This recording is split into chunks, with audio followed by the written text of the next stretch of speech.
paling anti kalau di pertemanan tuh ada urusan pinjam meminjam uang sebenarnya. Menurut gue minjem tuh adalah last resort lu Ya, banget. kalau lu udah kayak mau mati banget, baru deh lu beli muka gitu ya. Dan balik lagi ketika orang sudah main ke kasino, I can expect secara ekonomi dia sudah settle dong. Masa ya lu makan nasi pakai ikan nasi lu main ke kasino? Gue hidup dalam apapun yang gue kerjain sebisa mungkin gue jangan nyusahin orang. Ya, gitu loh. benar. Jangan nyusahin Lu orang. nggak bisa bantu, at least lu jangan nyusahin. Bener, kayak gitu, jangan nyusahin orang. Dan kalau lu dikasih kekuatan lebih misalnya dari otak lu lebih pintar, lu lebih lah dari orang-orang. Dan lu sudah tidak nyusahin orang nih berhasil.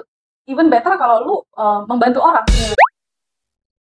Di pertemanan lu nih, temen lu kan banyak nih, circle-nya juga banyak. Ada nggak sih rules do and don'ts di antara pertemanan lu? Oh ada, kayak kalau gue maksudnya segimana, circle gue banyak lah, tapi kayak in terms of friendship yang gue catch up often lah ya, kayak gitu. Itu mungkin ada values-values yang kita share. Tapi kalau circle yang untuk cuman easy going, sekali-kali catch up, ya of course gak ada lah. Maksudnya biar that close kan. Nah kalau di pertemanan yang gue udah consider dia as a friend gitu, yang gue care sama dia care sama gue tuh paling anti kalau di pertemanan tuh ada urusan pinjam meminjam uang sebenarnya. Jadi kayak we can share struggles di hidup gitu. Cuman kayak bukan berarti ke teman baik gue kalau misalnya dia butuh banget dan dia sulit banget, gue tidak akan membantu, gue akan membantu. Tapi ada kan yang temen tuh terus-terusan kayak gitu loh, continuously kayak gitu. Kayak gitu, susah dikit hidup, minjem dulu dong.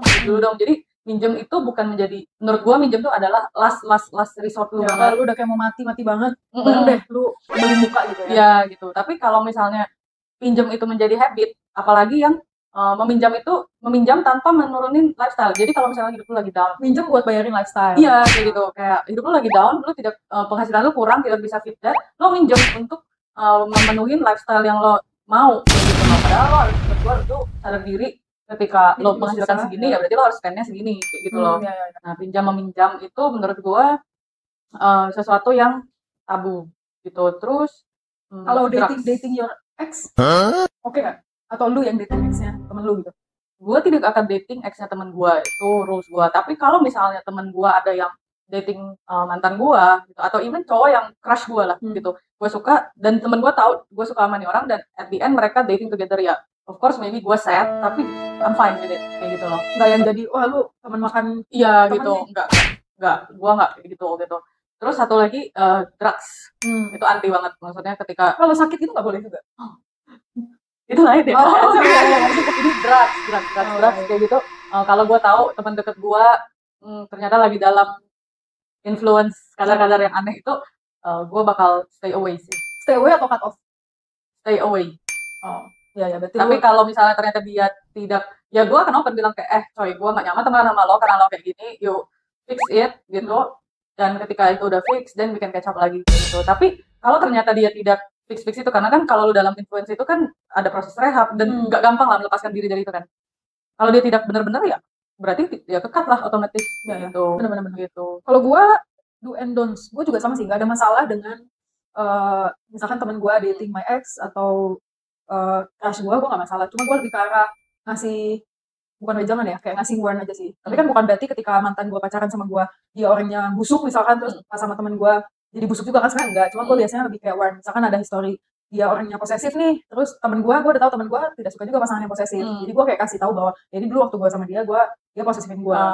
Terus sama urusan duit, gue paling benci banget involve urusan duit di pertemanan. Beda halnya misalkan kayak kita hanging out together, terus kayak gue bayarin lu atau lu bayarin gue, it's totally different ya. Kalau itu nggak apa-apa lah, maksudnya kayak gue cabut sama lu sekali-kali gue bayarin, atau lu kalau gitu bisa nggak next time kita begitu aja bayarin? Bisa warkop depan kan. terus duit itu gue paling anti minjemin duit. Terus drugs juga sih. Kalau drugs tuh gue lebih ke arah kayak takut ya, maksudnya kok tuh grebek bareng. Sebenarnya lebih ke arah situ udah maksudnya. Kayak lo nya nggak make, dia lagi make, atau dia abis make, lagi hangout sama lo. Ya, juga involve di situ gitu kan. Jadi gue nggak mau sih. Terus kayak ya urusan duit itu sebenarnya cabangnya banyak kan, entah itu dari pinjol, entah itu dia, maksudnya dia kelilit pinjol karena balik lagi karena urusan gaya hidup ya. Terus misalkan kayak judi online. Tapi kalau yang kayak ke kasino, kalau itu nggak apa-apa. Gue sebenarnya nggak apa-apa as long as lu itu mainnya di tempat yang memang meant to be, ngerti nggak sih? Ketika lu kasino, lu hobi, misalkan lu suka main judi, soalnya kan judi itu orang suka main judi karena ada rush of adrenaline kan. Lu mempertaruhkan something in return untuk mendapatkan something, ya kan?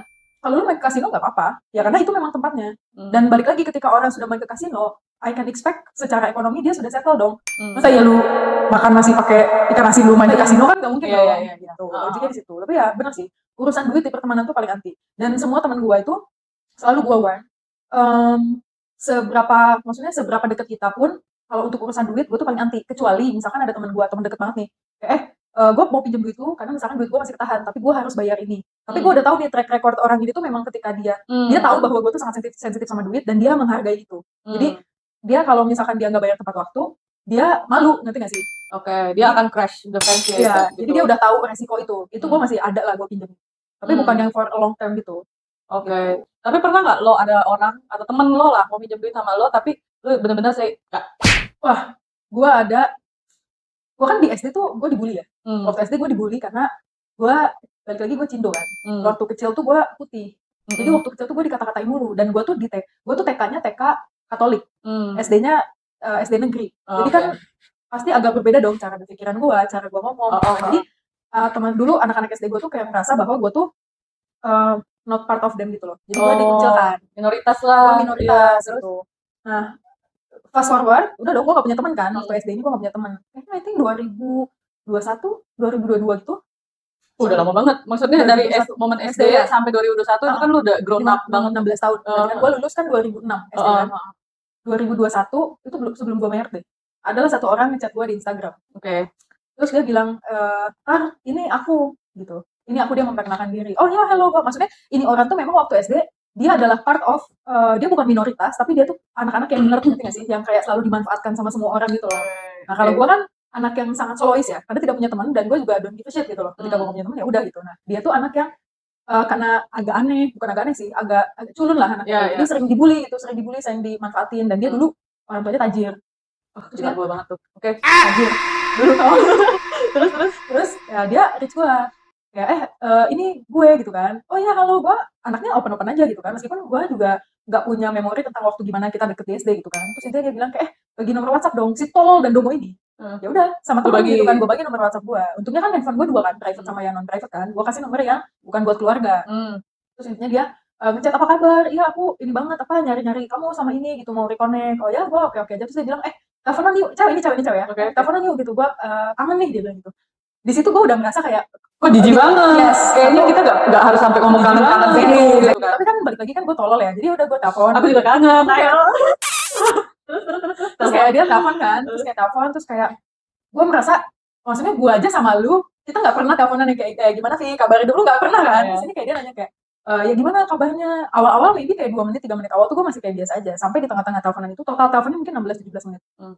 Gue kayak udah sampai gue udah diem, udah nggak tahu lagi ngomong apa gitu kan. Nah si orang ini tuh kayak iya aku tuh inget banget kamu dulu kan ngegambarnya bagus. Ada satu topik yang ngobrolan apa, terus dia ngomong kayak gitu. Terus gue kayak dulu waktu SD gue cuma ngegambar gunung salah kali jelek banget, dan gue tuh emang gak bisa menggambar sama sekali. Terus gue kayak ini orang agak suspicious ya, gue bilang gitu kan. Terus kayak oh ya udah, terus gue bilang kayak ala-ala gue mau ada meeting, nanti gue kabarin ya. Gue cuma bilang, udah gue matiin dong teleponnya. Terus dia masih chat sampai satu waktu dia bilang gini, besokannya dia langsung chat gini, aku tuh kan ngekos di Bandung, kata dia gitu. Jadi dia ngekos di Bandung, dia mau pinjam duit buat bayar kosan. Terus dia bilang gini, gue tuh udah kerja tapi gue freelance, terus duit freelance gue belum turun, dia bilang gitu. Tapi kosan dia FYI di Sukajadi. Jadi itu agak prime. Maksud gue kalau lu bilang lu agak sulit, lu bilang di daerah lain, gue masih agak make sense. Gue tanya kan, berapa kosan lu? Kosan dia 1,5 juta sebulan.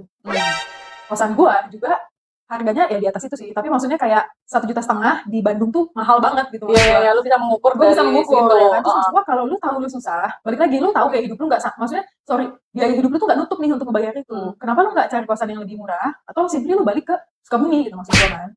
Terus dia bilang gini, ya kosan aku tuh jatuh tempo misalkan hari ini. Gue bilang aduh belum tahu ya, gue lihat dulu deh, gue mencari alasan kan. Gue lihat dulu deh. Terus dia bilang gini, kalau kamu memang bisa nanti aku suruh, gue bilang gini, nggak bisa nih, aku baru pinjemin temen aku gitu kan. Gue bilang gitu alasannya. Kira-kira kamu bisanya kapan? Nggak tahu ya, gue bilang gue sih gajian bulan depan. Gue masih ngomong kayak gitu karena gue keenakan kan. Gue sih gajian bulan depan. Kalau misalkan emang bisa, nanti aku bilang sama ibu kosan aku buat mundur sampai bulan depan. Kenapa gue yang harus menanggung itu anjir? Nggak sih? Terus akhirnya lu gimana? Itu belum gongnya. Yang paling gila, gue lagi jalan ke Bandung. Nih orang tuh sampai kayak stalkerin gue pas di Bandung gitu. Dia tuh sampai kayak nanya. Jadi gue tuh sengaja, karena gue udah kesel banget. Gue sengaja gue bilang lagi di Bandung, tapi gue nggak mau nemuin dia. Kamu di mana? Hotel kamu di mana? Tahu gitu aku samperin kamu ke sana. Freak banget gak sih? Maksudnya dia jadi kayak tukang tagih hutang ya. Iya. Dia yang pengen minjem, tapi ke sana kayak lu punya hutang sama dia. Iya, sampai kayak gitu. Dan itu tuh kejadian dia minjem tuh berkali-kali. Sampai pas gue lagi jalan dari Jakarta ke Bandung, dia chat gue, literally di WhatsApp, dia capture, dia check out something di Shopee. Terus dia bilang gini, aku kan gak punya banking, boleh tolong bayarin dulu gak? Maksud gue kayak, Itu kelainan gak sih? Ih, gue kayak susah banget. gue kesel banget sih. Gue kayak, terus gue lihat dong, kayak lu kan kalau lu bayar something, lu beli di e-commerce, itu kan ada apa namanya, payment time-nya kan. Payment time-nya masih 23 jam anjir. Terus dia bilang, aku di sini gak ada ATM yang dekat. Terus kalau udah tau kayak gitu, ngapain lu check out? Ngerti gak sih kayak? Terus lu akhirnya jawab gimana? Maksudnya gue jawab gak mau. Gak bisa, gue bilang gitu. Gak bisa. Akhirnya gue kayak gituin. Sampai akhirnya gue maki. Sampai gue bilang, semua temen, sorry ya, lu tuh rich gue bilang, lu rich gue, karena gue appreciate lu temen gue waktu kecil, gue bilang gitu.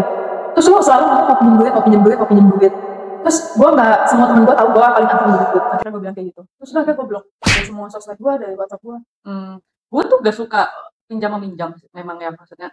Cuman kayak, gimana ya, gue tuh terlihatnya tuh kayaknya keras kayak gitu kan, dominan kayak gitu. Tapi ketika misalnya ada orang yang di hidup gue nih, pengalaman hidup gue, ketika ada orang deket gue gitu, itu lagi kesusahan kayak gitu, mereka share ke gue atas kebutuhan mereka kayak gitu ya. Ya gue tuh orangnya gak tegaan, dan setiap gue memberikan itu, misalnya dia mau minjam taruhlah 5 juta gitu, gue tuh setiap gue mengeluarkan duit itu dari diri gue udah gak ngarep itu balik gitu. Tapi memang yang bener kayak gitu. Tapi mungkin seikhlasnya gue, misalnya dia butuhnya 5 juta, tapi keikhlasan gue cuma 1 juta atau 2 juta gitu, ya gue akan kayak ya udah gue pinjamin, tapi gue bisanya 1 juta 2 juta kayak gitu misalnya ya. Cuman yang gue benci sama ini nggak spesifik ke satu orang, tapi ini lebih ke kayaknya habit orang-orang zaman now, entah zaman now atau entah orang-orang tertentu yang kurang pendidikan atau berada di circle tertentu, gue nggak tahu lah gitu ya. Cuman gue benci banget ketika lo punya spirit of hidup lo susah dan lo berpikir nyari pinjaman gitu sebelum lo berusaha gitu, dan hidup lo nggak susah, lo berkecukupan, tapi lo merasa it's enough gitu, sehingga misalnya gue kebutuhan hidup gue 5 juta gitu, dan gue sudah menghasilkan 5 juta sebulan, dan itu tuh ngepas gitu kan. Ketika setengah bulan lo sudah dapat 5 juta, the rest of the month lo santai-santai, oke lah bulan itu aman kayak gitu loh. Nah gue benci banget orang yang punya karakter kayak gitu, karena menurut gue ketika hidup lo 5 juta gitu dan lo sudah achieve itu di setengah bulan, bukan lo harus gila ngejar duit, tapi you have to understand that di hidup itu tuh banyak yang bisa terjadi, dan kontingensi gitu. Dan gue ngerasa orang-orang zaman now itu live with kayak sangat egois gitu, sedangkan itu sangat kontradiktif sama gue. Justru gue kurang banget egois gitu, dan gue membutuhkan keegoisan itu kan gitu. Nah cuman values gue tuh adalah gue hidup dalam apapun yang gue kerjain, sebisa mungkin gue jangan nyusahin orang gitu loh. Bener. Jangan nyusahin orang. Lu gak bisa bantu, at least lu jangan nyusahin. Bener, kayak gitu, jangan nyusahin orang. Dan kalau lu dikasih kekuatan lebih, misalnya dari otak lu lebih pintar, lu lebih lah dari orang-orang, dan lu sudah tidak nyusahin orang, dia berhasil. Even better kalau lu membantu orang gitu loh, support orang. Support tuh bukan dalam uang doang ya, dalam hal apapun kayak gitu loh.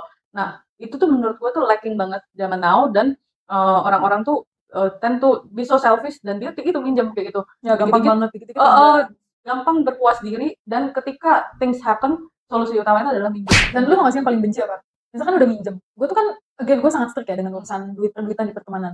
Kalau misalkan lu minjem duit sama gue, terus lu ngomong, nanti gue balikin ya tanggal 9. Biasanya kampret-kampret ini, kalau dia ngomong kayak gitu, dia ngilang aja tanggal 9. Nanti gak sih? Dia nggak, maksud gue gini loh, even misalkan lu nggak bisa bayar di tanggal 9, lu ngomong aja. Iya, itu responsibility lu. Iya, lu ngomong aja kayak, sorry, gue misalkan ada kendala ini.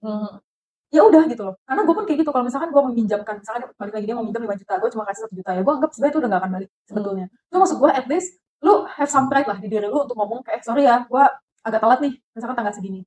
Ngomong aja, jangan yang kayak tiba-tiba ngilang dan gue harus nagih-nagih gitu. Karena gue tuh paling anti untuk nagih. Jadi gue menganggap once lu minjem duit ke gue pinjemin ke lu, meaning trust gue ke lu tuh lebih dibanding teman-teman gue yang lain.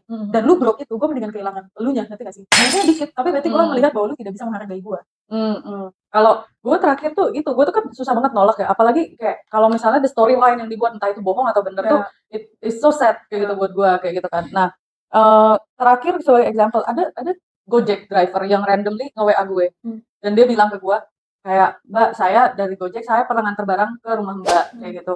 Saya udah bingung banget, intinya nggak tahu mau kemana lagi, istri saya kayak gini sakit apa segala macam dan harus ini.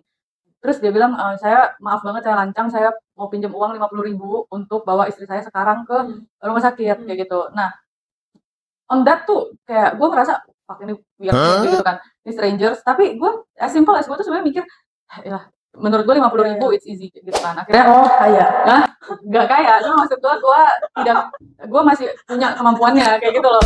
Jadi ya akhirnya at the end gue bilang, Pak saya nggak tahu, maksudnya saya tidak seharusnya ngebales Bapak sebenarnya gitu, dan saya nggak tahu cerita ini benar atau tidak, itu bukan urusan saya, itu urusan Bapak sama kepercayaan Bapak kayak gitu kan. Tapi saya putusin ya saya tetap mau bantu Bapak, ini 50.000 silakan bawa istri Bapak ke rumah sakit kayak gitu. Nah gue tuh sebenarnya segampang itu menolong kayak gitu loh. benar-benar. Nah cuman yang gue benci banget ada nih mantan staff gue lah bisa dibilang, dia susah, dia ada musibah, gue tolongin gitu, dan gue tidak menganggap itu kembali. Dia misalnya dia mau merit, kekurangan uang, gue pinjemin gitu, bukan gue pinjemin malah gue relain gitu, anggap aja ini kayak amplop lah kayak gitu. Dia istrinya hamil, dia Sama siapa? dia dong, terus buat biaya bidan kurang, gue pinjemin. Melahirkan ada musibah, pokoknya ada emergency situations, gue juga berikan gitu. Jadi maksud gue posisi gue udah susah nih, semuanya tuh milestones. Pertama lo musibah, gue tahu, gue nggak tolong, gue merasa gue bersalah. Merit itu milestones besar di hidup lo kurang, gue bisa make it happen. Kalau gue nggak tolong, gue juga merasa bersalah. Bini lo bunting, kalau anaknya kenapa-napa, lu juga, gue nggak enak. Melahirkan nggak emergency, nggak gue tolongin, bisa jadi apa kayak gitu kan gitu. Tapi lo sempet cek ini nggak akte kelahiran anaknya? Benar gitu, cuman maksud gue tidak menyesalin gue membantu itu, cuman gue kayak merasa there is things in life yang lo harus fix sehingga lo bisa lebih ready dengan situasi seperti itu gitu loh. Benar-benar gitu, dan itu piss me off karena gue nggak mau jadinya nanti anak lo mau masuk sekolah lo cari gue, terus anak lo mau SD, terus anak lo mau masuk SMP, dari SMA kuliah SD jadi anak gue aja itu kan gitu loh. Akhirnya ya gue tidak suka, tapi mau nggak mau gue bilang ke dia this is the last gitu yang gue bisa tolong lo kayak gitu, karena menurut gue it's too much, and then there is things di hidup lo, cara lo mencari uang yang harus lo fix kayak gitu. Tapi maksudnya in that part ya, kita tuh agak lumayan mirip. Maksudnya kayak gue nggak tegaan. Gue tuh kalau ada orang yang sharing sad story gitu tentang hidup dia, even though gue tuh sensitif ya. Maksudnya gue kayak lu gampang membantu. Sebenarnya gue mau. Tapi gue tahu itu tuh salah, ngerti gak sih? At some point itu gue tahu itu salah. Mungkin ya kecuali kalau misalkan gue memang tahu orangnya seperti apa dan dia tuh gak pernah-pernahnya nih minjem duit. Tapi misalkan ada emergency yang memang tidak bisa dipredik, misalkan orang tuanya sakit, ya itu gue masih bisa maklum lah. Tapi untuk orang-orang yang kayak gini tuh happening juga gitu loh, kayak berkali-kali milestone hidup dia, terus kayak dia kayak comeback ke gue, kayak gue butuh ini. Hari kira gue Yesus kayak bisa selalu ada kayak gitu, dikira gue gak punya masalah itu anjing. Gue ada satu teman dekat gue yang dia gak enakannya lebih parah dibanding kita. Jadi ada ini teman gue, terus dia punya teman gitu. Nah temen ini tuh sering banget minjem duit ke teman gue. Karena dia si teman ini tuh juga teman gue. Cuma karena tahu gue orang yang strict dalam urusan itu, jadi dia nggak even berani untuk reach gue. Dia reach ke teman gue yang satu ini kan. Itu tuh kayak lu tau nggak, laptopnya digade sampai nggak ketebus tuh laptop. Dan temen gue tuh kayak yang ya udahlah mau gimana lagi. Itu sampai yang kayak misalkan nih si orang ini punya pacar di mana, misalkan di Jogja gitu. Terus dia mau balik ke Bandung waktu itu, dia mau pinjem duit ongkos ke temen gue. Maksud gue kayak lu udah tahu lu mau berangkat ke mana, lu nggak prepare itu. Such a stupid way to live. Iya, ada ya orang. Ya, dan temen gue ini lebih tolol lagi adalah ya udah. Dan alasannya tuh lebih tolol lagi, kayak ini gue ada uangnya cash, gue mau setor tunai, tapi udah kemalaman lah, apalah segala macam. Gue bilang kalau gue jadi gue bilang aja ya udah besok aja setor tunai aja. Kenapa harus, dia bilang mau beli tiket waktu itu, kenapa harus beli tiket sekarang? Besok aja udah. Kalau gue akan setega itu, gue bilang. Kata dia ya gue nggak enak lah. Anjir, gue nggak bisa sih kayak gitu sih. Kayak kalau maksudnya gue ngerasa gue aja udah cukup gampang kasihan, terus tapi ada orang yang bisa mentoleransikan hal yang wah itu sampai bertahun-tahun loh, sampai gue makin dulu tiap kali itu orang, gue tahu nih orang pasti minjem dulu. Dan dia tuh ada part yang dia tuh minjem dan nggak tahu diri, jadi dia minjem nih nggak bayar, terus dia nge-reach lagi mau minjem, terus gue kayak anjir muka lu di mana gitu.